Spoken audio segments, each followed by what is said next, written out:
भारत सरकार का वर्ष 2026-27 का आम बजट कर्तव्य भवन में पहली बार प्रस्तुत हुआ है और देश की वित्त मंत्री श्रीमती निर्मला सीतारमण जी ने प्रस्तुत किया है।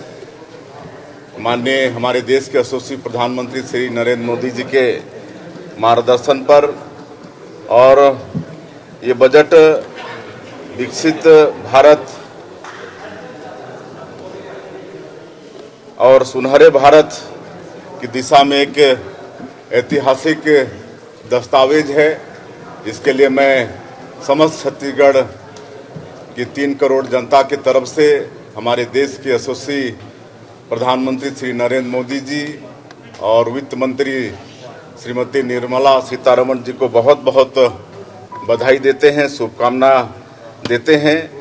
और आज कर्तव्य भवन से प्रस्तुत इस बजट में 3 कर्तव्य के तरफ विशेष फोकस किया गया है, जिसमें पहला है आर्थिक विकास और रोजगार बढ़ाना, दूसरा है जनता की आकांक्षाओं को पूरा करना और तीसरा है सबका साथ सबका विकास सुनिश्चित करना।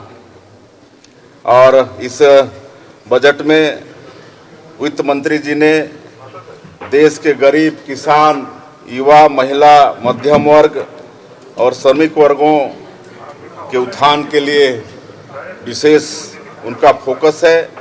और इस बजट से हमारे छत्तीसगढ़ जैसे प्रदेश को बहुत ही लाभ होने वाला है। इस बजट में किसानों के लिए बहुत ध्यान दिया गया है। किसानों की आय कैसे बढ़े, खेती का व्यवसाय कैसे बढ़े, इसके लिए बजट में उपाय किए गए हैं। और एआई के माध्यम से भी खेती कैसे बढ़े, इसलिए एआई पर भी फोकस किया गया है।